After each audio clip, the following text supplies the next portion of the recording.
자, 용역 제공 시의 손익의 귀속 시기 이어서 보도록 하겠습니다. 첫 번째로 나오는 게 이제 건설공사의 귀속 시기입니다. 자, 법인세법에서는 장단기 건설 불문하고요. 일단 원칙은 무조건 진행 기준으로 인식하도록 되어 있습니다. 자, 특례 한번 볼게요. 중소기업이 수행하는 단기 건설의 경우에는 인도 기준이 적용 가능하다, 신고 조정이 가능하다라고 나와 있죠. 반드시 이제 중소기업만 가능한 거고요. 뭐 중견기업이나 대기업들은 이 규정을 특례를 적용받을 수 없다라는 거 기억해 주시면 좋겠습니다. 신고조정 사항이기 때문에 장부에서 어떻게 계상을 했던 법인세법에서는 무조건 인도 기준으로 이렇게 적용하는 것도 가능하다. 이렇게 이제 기억해 주시면 될 것 같고요. 자, 진행 기준이라는 거는 일단은 진행률에 따라 가지고 우리가 인식하는 걸 말하는 거죠. 예를 들어 가지고 도급 금액이 10,000원이다라고 했을 때 이 진행률이 X1년도, X2년도, 그리고 X3년도에 걸쳐서 X1년도에 30%, X2년도에 60%, X3년도에 100%. 자, 이렇게 문제가 주어진 경우에 만약에 우리가 이제 중소기업이고 단기 건설이다. 단기 건설이라는 거는 밑에 나와 있죠. 계약 기간이 1년 미만인 건설을 말합니다. 단기 건설이다라고 했을 때에는 특례로서 인도 기준이 적용 가능하다라는 거죠. 그래서 만약에 여기서 우리가 인도 기준을 적용하고 싶다라고 한다면 X1년도에 10,000원을 전액 다 입금으로 이렇게 인식하는 게 인도 기준입니다. 하지만 이거는 무조건 인도 기준을 적용해라 이런 건 아니고요. 특례로서 인도 기준을 선택할 수 있게 해주겠다라는 것이기 때문에 중소기업이면서 단기 건설의 경우에는 이렇게 할 수도 있다라는 거예요. 하지만 원칙은 이게 아니라 진행 기준이다라는 거 꼭 기억해 주셔야 됩니다. 그래서 중소기업이면서 단기 건설의 경우에는 진행 기준과 인도 기준 둘 중에 하나를 선택할 수 있고, 만약에 세부담 최소화의 가정이 나온다라고 한다면 X1년도의 세부담 최소화 가정이라면 당연히 진행 기준을 적용하셔야겠죠. 자, 진행 기준 적용했을 때에는 이때 3,000원만큼 입금 인식하시고요. X2년도에 60%니까 6,000원만큼 입금 인식하여야 된다. 이렇게 하면 안 되죠. 기존에 미리 인식해놨던 3,000원이 있기 때문에 차감하시고 나머지 3,000원만큼을 입금으로 인식하시면 되고요. X3년도에 100% 만원 중에서 기존에 인식해놨던 거 3,000원과 3,000원 얼마예요? 6,000원이죠. 6,000원 차감하신 다음에 4,000원만큼 입금 잡으시면 되죠. 그래서 진행 기준의 경우에는 X1년도에 3,000원 입금, X2년도에 3,000원 입금, X3년도에 4,000원 입금 이렇게 이제 각각 잡아주시면 되는 거죠. 그래서 인도 기준과 진행 기준을 적용하실 때는 일단 이게 뭘 말하는지 우리가 어떻게 계산을 해서 몇 년도에 얼마의 금액을 넣어줄지를 아셔야겠죠. 이렇게 하신 다음에 입금 산정하시고 그 다음에 장부에 계상한 금액과 세법에서 우리가 선택한 요 금액을 서로 비교하신 다음에 차이나는 금액만큼을 세무조정해 주시면 됩니다. 자, 진행 기준에서 진행률 개선이 불가능하다고 인정되는 경우로서 기획재정부령으로 정하는 경우에는 인도 기준 적용이 가능합니다.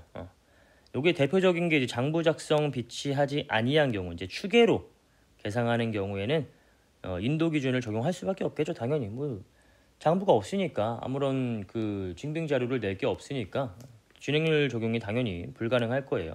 이럴 때에는 인도 기준을 적용한다. 그런 내용이고요. 그렇게 중요한 내용은 아니고요. 자, 건설공사 세무조정 경우의 수위입니다. 일단 세법상으로는 비중소기업이면 무조건 진행기준 적용하셔야 되고요. 그 다음에 중소기업이라고 하더라도 계약기간이 1년 이상인 장기건설의 경우에는 세법에서는 무조건 진행기준 적용하시는 겁니다.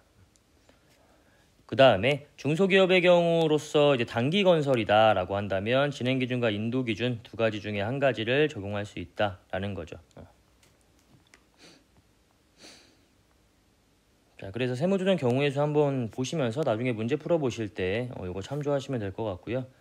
자, 손익인식 기준은 동일할지라도 계약 원가 또는 계약 수익 등의 차이가 나는 경우에는 세무조정이 발생할 수도 있다라는 거 기억하셔야 돼요. 그래서 회사도 진행 기준이고 세법도 진행 기준이다 라고 했을 때에도 그 기업회계 기준과 세법상의 어떤 수익과 비용의 그 금액의 차이가 조금 발생이 된다라고 한다면 그 금액에 대한 세무조정은 발생될 수가 있다라는 거고요. 예제 한번 보도록 할게요. 19년도 1월 1일부터 20년 12월 31일까지 공사를 했습니다. 일단은 공사가 2년이 소요될 예정이기 때문에 얘는 장기건설 공사에 해당이 되겠죠. 도급 금액은 100원이고요. 총 공사 예정 원가는 70원이고요. 2019년에 공사 원가는 42원이 지출이 되었습니다. 자, 완성 기준일 경우에 2020년에 공사 수익 100, 공사 원가 70 이거를 공사 끝날 때 모두 다 인식하는 그러한 개념. 여러분 죄송해요. 아까 제가 잘못 설명했어요. 이거. 재화 같은 경우에는 이제 인도일이기 때문에 X1년도에 전액 다 인식하는 거지만 공사는 이제 인도일이 용역 제공 완료일이 되기 때문에 X3년도에 전액을 인식하겠죠. 그래서 이때 만약에 인도 기준을 적용한다라고 한다면 10,000원만큼을 X3년도에 전액 다 잡아주시면 되는 겁니다. 요거는 진행 기준일 때이고 요거는 인도 기준일 때. X1년도에 다 잡는 게 아니라 공사가 완성이 될 때 그때 다 잡는 거를 말하는 거예요. 그래서 만약에 이러한 상황에서 X1년도에 세부담 최소화 과정이 있다라고 한다면 진행 기준을 선택하는 것보다는 인도 기준을 선택하는 것이 세금을 더 줄일 수 있는 방법이다. 그런 내용이 되겠죠.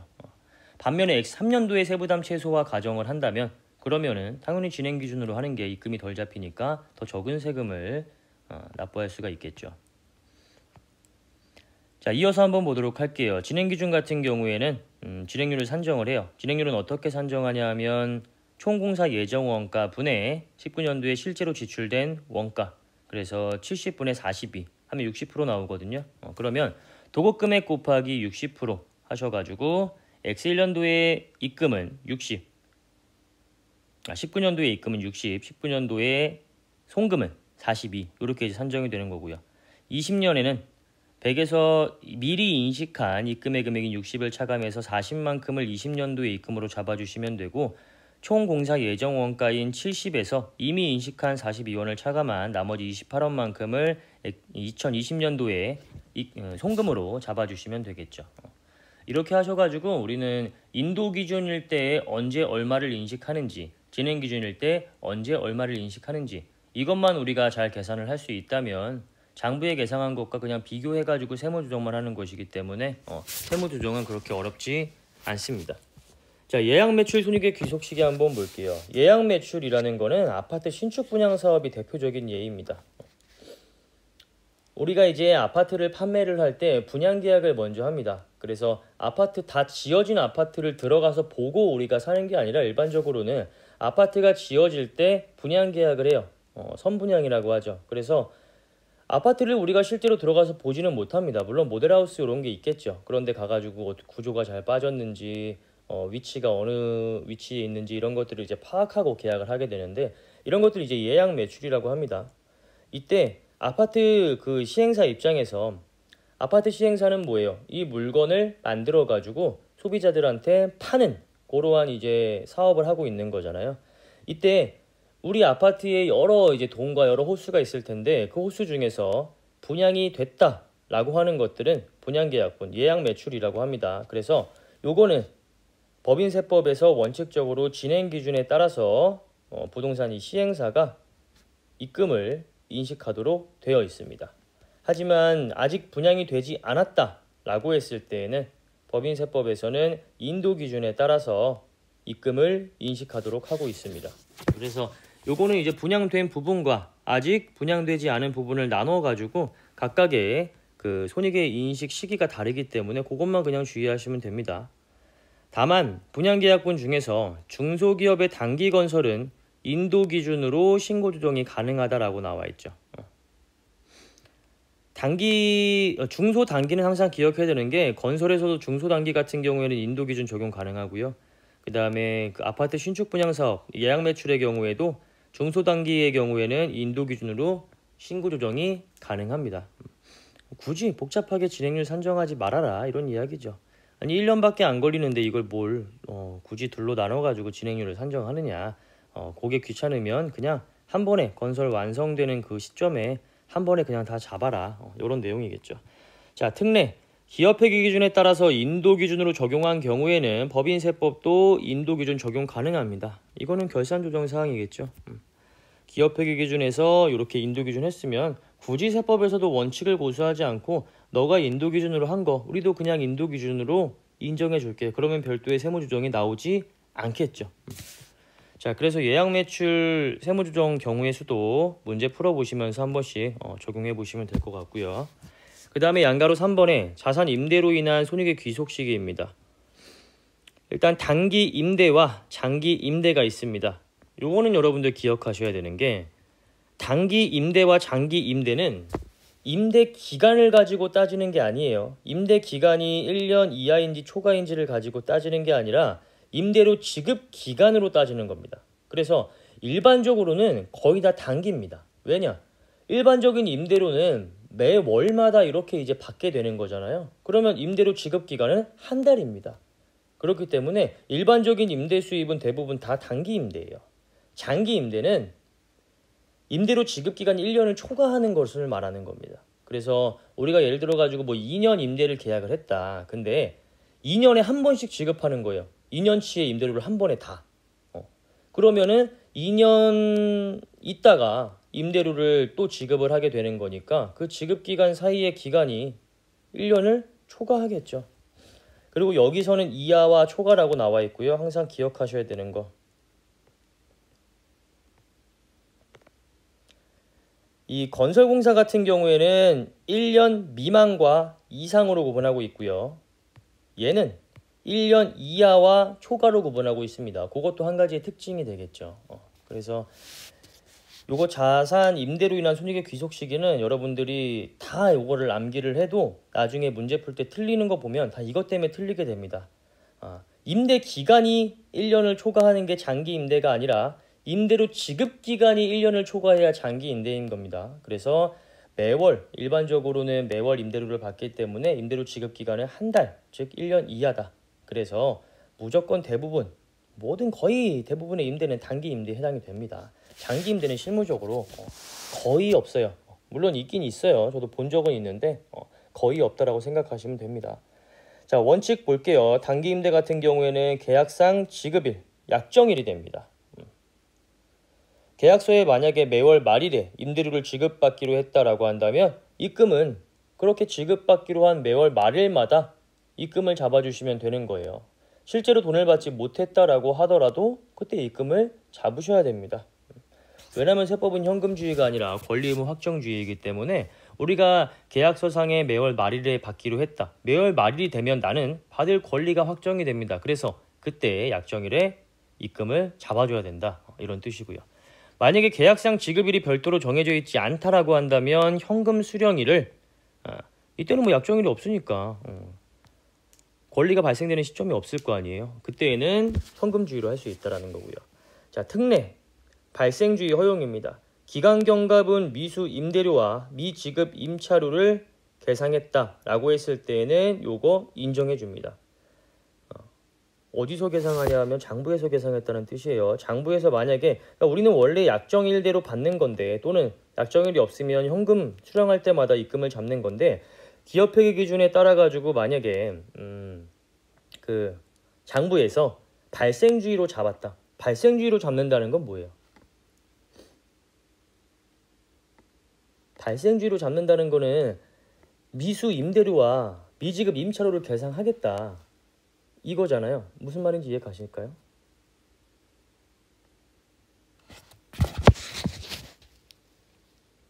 그러니까 만약에 2년치 임대료를 내가 한 번에 받았어요. 240을. 한 달 임대료가 10원인데 2년치 임대료 이거를 한 번에 받게 되었어요. 임대 개시 시점에. 발생주의에 따르면은 월수로 안 분하는 겁니다. 만약에 2020년 1월 1일부터 2021년 12월 31일까지 2년 임대를 했다.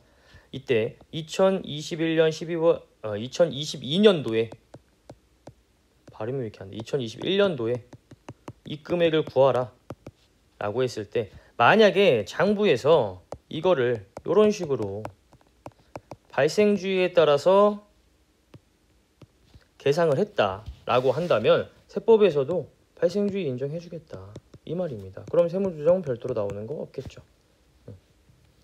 아시겠죠? 그래서 특례로서 발생주의를 허용해주고 있는 거예요. 단기 임대료는 원칙은 약정일 현금주의이지만 특례로서 장부에서 발생주의로 계상했다라고 한다면 세법에서도 인정해주겠다. 장기 임대료는 약정일이 없습니다. 얘는 무조건 세법상 발생주의예요.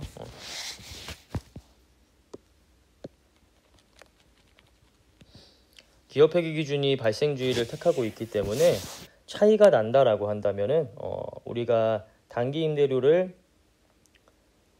원칙에 따라서 세법을 고수했을 때 그때에만 이제 차이가 발생이 되겠죠. 자, 단기와 장기의 기간 판단 시에 기준이 되는 것은 임대 기간이 아니라 임대료 지급 기간입니다. 따라서 임대 기간이 1년을 초과하더라도 매월 임대료를 수령하는 경우에 지급 기간은 1월이기 때문에 단기 임대로 판단을 하여야 됩니다. 자, 임대료 세무조정 경우의 수도 한 번씩 보시면서 계산 문제 풀 때 반영해 주시면 될 것 같아요. 자, 예제 한번 볼게요. 19년 1월 1일부터 20년 12월 31일까지 2년 동안 임대를 했죠. 성급 임대료, 2년치 임대료 2,400원을 일시에 수령하였습니다. 발생주의에 따라서 19년과 20년도의 임대료를 계산해보면 24분의 12 각각 하셔가지고 19년도에 1,200원 수익 또는 입금 잡으시면 되고요. 20년도도 마찬가지겠죠. 자, 만약에 이거를 현금주의에 따른다 라고 했을 때는 실제로 받은 19년도에 2,400원을 다 수익 또는 입금으로 잡아주시면 되겠죠. 어떻게 계산만 하는지 알고 있으면, 그러니까 우리가 이 표를 암기를 하고 이 표에 따라서 뭐 발생주의든 현금주의든 뭐 약정일이든 아니면은 뭐 진행기준이든 인도기준이든 언제 얼마의 금액을 잡는다는 그런 계산은 쉽잖아요. 그런 계산만 할 줄 알면은 표 외우고 그것만 계산할 줄 알면 장부에서 계산한 금액과 그냥 비교만 해가지고 세무조정하면 되니까 사실 뭐 그렇게 어려운 내용은 아닙니다. 금융손익의 손익귀속식이에요. 그래서 저는 예전에 그 세무사 공부할 때 이 파트에서 문제가 나오면 좀 좋아했어요. 왜냐면 이 파트는 크게 뭐 머리를 내가 막 써가지고 응용을 하거나 뭐 골치 아픈 부분이 있거나 이런 경우가 거의 없어요. 그냥 표 암기하고 간단한 산식을 통해 가지고 몇 년도에 얼마의 금액을 입금 또는 송금으로 잡을지만 알면 장부에서 계상한 금액은 제시가 보통 문제에서 제일 될 거 아니에요. 그거랑 비교해가지고 입금 송금만 따지면 되니까 그런 문제가 사실 제일 스트레스 안 받고 잘 풀 수 있는 문제라고 생각을 합니다. 그래서 요거는 많이 연습해 두시면은 나중에 약간 효자 파트가 될 수도 있어요. 자, 금융손익의 손익귀속식에 한번 볼게요. 먼저 이자 수익이 나옵니다. 원칙은 소득세법상 이자 수익의 수입 시기에 해당하는 날, 약정주의 또는 현금주의에 따라서. 소득세법상 이자 수익의 수입 시기 기억나세요 혹시? 밑에 나오죠. 원칙은 소득세법상 이자 수익은 약정주의인데 예외적으로 무기명 공사체의 이자 할인액과 이런 것들, 그 다음에 예금이자 이런 것들은 이제 현금주의에 해당이 됩니다. 대부분은 약정주의인데 예금이자 같은 거는 현금주의를 적용하고 있다. 그렇게 이제 생각하시면 될 것 같아요. 단 금융보험업을 영위하는 법인의 경우에는 실제로 수입된 날 현금주의 적용한다 이 말이죠. 자, 특례를 한번 볼게요. 기간경과분 미수이자 계상 시에 이것도 발생주의를 허용해주고 있습니다. 단 원천징수되는 이자는 제외합니다. 그래서 실무적으로 대부분의 모든 이자는 다 원천징수가 되거든요. 유일하게 안 되는 거는 국외 예금이자예요. 그래서 국외 예금이자를 제외한 나머지 모든 이자는요, 이 기간경과분 미수이자 계상 시에 인정된다는 이 규정을 적용받을 수가 없어요. 특례를 적용받을 수가 없습니다. 대부분의 이자는.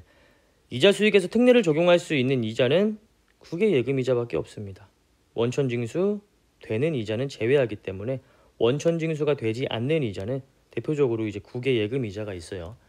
요것만 특례를 적용해서 장부에서 발생주의로 적용했을 때 세법도 발생주의를 적용할 수 있다라는 거고요. 장부에서 발생주의를 적용하지 않고 있다라고 한다면 당연히 특례도 적용할 수가 없는 거고요. 그리고 장부에서 발생주의를 적용하고 있다고 하더라도 일반적인 국내 예금이자 같은 경우에는 이 특례를 적용할 수가 없습니다. 그래서 그냥 원칙에 따라 가지고 현금주의 적용하셔야 되는 거예요. 예금이자 같은 경우에는. 그래서 이렇게 미수이자라는 것을 계상을 할 수가 없다.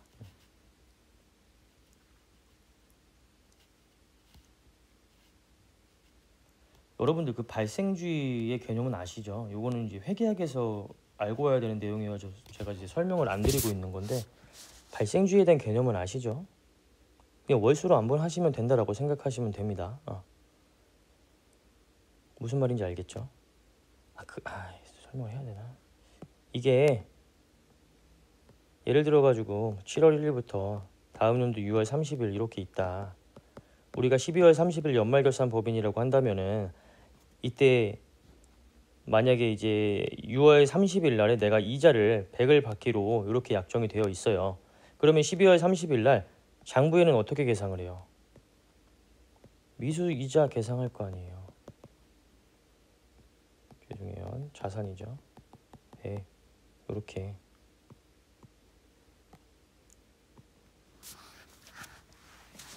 그 다음에 여기 얼마 계상해요? 이자 수익 100. 전체 다를 계상하면 안 되고 기간 경과분에 대한 이자니까 곱하기 12분의 6 하시면 되죠. 그러면 얼마? 50.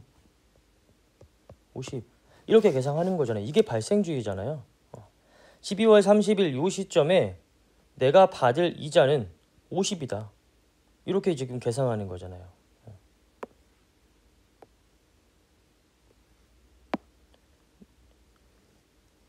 실제로 이제 100원 받아왔을 때는 미수이자 차감하고 나머지 금액만큼만 이제 수익 인식하시면 되는 거고. 이것까지 더 자세하게 설명할 시간은 없습니다. 이자 수익의 세무조정 경우의 수를 보시면 귀속시기 도래 여부를 일단 먼저 판단하시면 돼요. 세법상 이자 수익의 귀속시기가 도래했는지 그렇지 않은지. 먼저 귀속시기가 도래하지 않았다라고 했을 때 원천징수 대상이다 라고 한다면 기간경과분 미수이자 계상되어 있으면 요거 입금불산입해서 마이너스 유보 처분 해주셔야겠죠. 장부에는 미수이자 계상하고 이자 수익으로 이렇게 수익을 인식하였지만 세법에서는 이거 인정할 수가 없다라고 했었잖아요. 세법에서는 언제 인식해요? 예금이자 같은 경우에는 실제로 돈 받은 때 그때 인식하는 거란 말이에요. 그래서 이거 괜히 지웠네. 다시 한번 써볼게요. 7월 1일, 12월 31일, 6월 30일.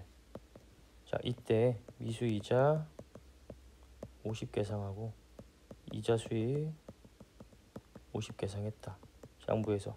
세법에서는 이거 인정하지 않는다고요. 원천징수 대상이 되는 이자는 이렇게 발생주의로 계상한 거 인정하지 않는다고요. 그럼 세무조정 어떻게 나와요? 손익항목 빨간색 이거 수익이죠. 손익항목 지우고 그럼 뭐 남아요? 미수이자, 입금불산이 왼쪽에 있으면 무조건 자산 생각하시라 그랬잖아요. 미수이자 50 이렇게 잡는 거잖아요. 미수이자 자산이잖아요. 그러니까 마이너스 65 이렇게 하시면 되고요. 자, 6월 30일에 갔을 때 장부는 어떻게 계상을 해요? 이자 수익 나머지 50 잡고요. 현금 100 들어오고요. 나머지 50은 미수이자 미리 잡아놓은 거 이렇게 차감하는 거잖아요. 세법은 이때 이자 수익 100을 인식하는 거고요. 그러면 세무조정은 똑같은 거 지우고 손익항목 지우고 뭐 남아요? 미수이자 오른쪽에 있으니까 부채가 장부에는 있는데 세법에는 없어요. 그러면 송금불산이 미수이자 50 유보. 결국 이전에 잡아놨던 유보가 추인되는 효과가 발생이 되는 거고요. 원천징수 대상이 되면 이거 인정하지 않는다고요. 세법에서는. 이게 중요한 겁니다. 실제로 돈 받았을 때 또는 약정일에 세법은 인식하게 되는 거다라고 기억하셔야 됩니다. 원천징수 대상이 되지 않는다라고 한다면 세법도 인정하겠다라는 거죠. 그럼 뭐예요? 세법도 똑같이 만약에 국외 예금 이자라고 한다면 세법도 똑같이 이렇게 하겠다. 그러면 세무조정은 똑같으니까 발생되는 게 없겠죠. 자, 그 다음에 세법상 귀속시기가 도래한 경우에 귀속시기 도래액만큼을 세법상 입금으로 잡아주시면 됩니다. 따라서 귀속시기 도래액을 수익으로 계상하지 않은 경우에는 입금에 산입해 주시면 됩니다.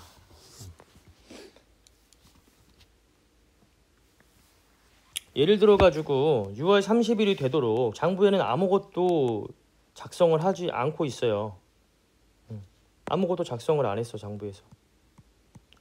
그러면 세법에서는 이때 여기가 20년, 여기가 21년이라고 한다면 2021년도에 뭐 잡아야겠어요? 이자 수익 100 잡고 현금 100 잡아야 되잖아요. 그러면 손익 항목 지우고 왼쪽에 장부에는 자산이 없는데 세법에는 자산이 있어. 그럼 어떻게 해야 돼요? 입금, 산이, 현금 100, 현금 자산이니까 유보. 이렇게 잡아야겠죠. 이렇게 세법상 귀속시기가 도래했는데 장부에 아무것도 계상을 하고 있지 않다. 그러면 당연히 이렇게 해야 된다. 이 말 하고 있는 거죠. 자, 밑에 얘 한번 보도록 할게요. 비영업 대금이익 120. 2019년 7월 1일부터 2020년 6월 30일까지 1년 동안 이제 대여를 해주게 된 상황이죠. 2020년도 6월 30일에 이자 지급 약정입니다. 2019년 12월 31일 날에 장부에는 미수 이자 60과 이자 수익 60을 계상을 하게 됩니다. 기간경과분에 대한 미수 이자를 계상한 거예요. 그렇죠.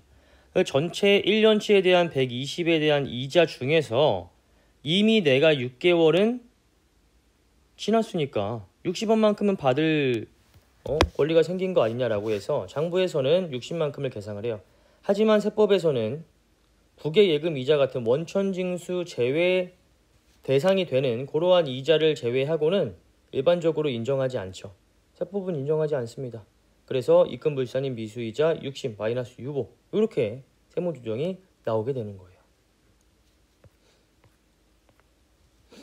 자, 그 다음에 이자 비용 보겠습니다. 이자 비용은 소득세법상 이자 소득의 수입 시기에 해당하는 날 마찬가지로 똑같아요. 이자 수익과 약정주의 또는 현금주의. 단 이자 비용은 특례를 다 허용해 줍니다. 기간경과분 미수이자 계상 시에 다 인정해줘요. 원천징수 되는 이자는 제외한다라는 규정이 이자 비용에는 없습니다. 그래서 이자 수익, 만약에 이자 수익에서 미수이자가 계상되어 있다. 이거는 그냥 무조건 잡아 빼가지고 입금 불산입 해주시면 되는 거고요. 만약에 뭐 미지급 이자가 계상이 되어 있다. 요거는 그냥 그대로 세법에서도 인정을 해준다. 이런 내용입니다. 아시겠죠? 밑에 한번 예를 보도록 할게요. 비영업 대금 120 똑같아요. 아까랑 6월 30일 날에 이자 지급 약정이고요. 19년도 12월 31일 날에 장부에 미지급 이자, 기간경과분에 대한 미수이자가 아니라 미지급 이자입니다. 미지급 이자를 60만큼 계상을 했습니다. 세법에서도 인정해 줍니다. 특례가 제외되는 경우가 없어요. 이자 비용은. 그게 이자 수익과의 차이예요. 그래서 이자 수익과 이자 비용은 이거 두 개만 잘 구분하셔가지고 적용해 주시면 됩니다. 자, 그 다음에 이 밑에서부터는 그다지 중요한 내용들은 아니에요. 하지만 뭐 알고 있으면 좋은 내용이기 때문에 그냥 한 번씩 읽어보시고요. 배당소득 한번 볼게요. 소득세법상 배당소득의 귀속 시기에 법인세법도 인식해 주시면 됩니다. 매출 할인 한번 보겠습니다. 상대방과의 약정에 의한 지급기일이 속하는 사업연도에 매출액에서 차감한다. 이건 무슨 내용인지 아시겠죠? 이건 뭐 부가세에서도 많이 나오잖아요. 자, 2020년도가 있고 21년도가 있습니다. 만약에 매출을 이때 100을 했어요. 매출 할인이라는 건 뭐예요? 외상 매출을 했을 때 야, 너 나한테 6개월 내에 돈 갚아. 내가 지금 외상 매출을 해주는데 너 6개월 이내에는 나한테 돈 꼭 갚아야 돼. 근데 만약에 네가 한 달 안에 나한테 돈을 빨리 갚는다면 내가 한 2%만큼은 할인해 줄게. 이게 매출 할인입니다. 그렇죠? 만약에 2020년 12월 31일 날에 매출을 했습니다. 이렇게. 그러면 이때 입금을 인식하시면 되겠죠. 그리고 나서 2021년도 한 1월 5일쯤에 얘가 원래는 한 6개월 정도 걸릴 줄 알았는데 한 달 이내에 바로 갚아버렸어요. 100을. 그러면 나 약정했잖아요. 너 한 달 이내에 돈 갚으면 내가 2% 빼줄게. 그럼 뭐예요? 이만큼. 송금 잡으면 돼요. 아시겠죠? 정확히는 송금을 잡는다는 것보다는 2021년도에 매출액이 있을 거 아니에요. 그 매출액에서 이 마이너스 2원만큼을 차감해 주시면 되는 겁니다. 그래서 이 100원의 매출에 대응되는 요 마이너스 2원이기 때문에 요렇게 돌아가가지고 2원을 차감해서 2020년도 거를 요렇게 수정해야 되느냐? 그거 아니라는 거죠. 매출 할인이 발생이 되면 그냥 할인된 고 사업 연도에 해당되는 매출액에서 마이너스 2원 차감해 주시면 됩니다. 아시겠죠? 자, 나머지는 한 번씩 쭉 읽어보시면 될 것 같고요. 꼭 한번 쭉 읽어보세요. 시험에 뭐 간단한 지문이라도 출제될 수가 있기 때문에 그냥 한 번씩 쭉 읽어보시면 될 것 같고요. 설명은 뭐 굳이 필요 없으니까 생략할게요. 자, 손익귀속시기의 세무조정 볼게요. 수익비용의 상대 계정 과목은 자산 또는 부채이기 때문에 손익귀속시기에 대한 세무조정은 유보 또는 마이너스 유보만 소득처분이 됩니다. 이거 하나의 팁으로 기억해 주시면 좋아요. 문제를 딱 봤더니 이게 이제 손익귀속시기에 대한 세무조정과 소득처분을 묻고 있어요. 근데 뭐 기타 사회요출, 상여 요 단계 뜨면은 제끼면 되는 거죠. 마이너스 유보와 유보 둘 중에 하나만 뜨게 되어 있습니다. 손익귀속시기에 대한 세무조정은 요거 한번 각각의 케이스 바이 케이스로 기억해 두시면 좋을 것 같고요. 자, 오늘은 여기까지 하고요. 다음 시간에 뵙도록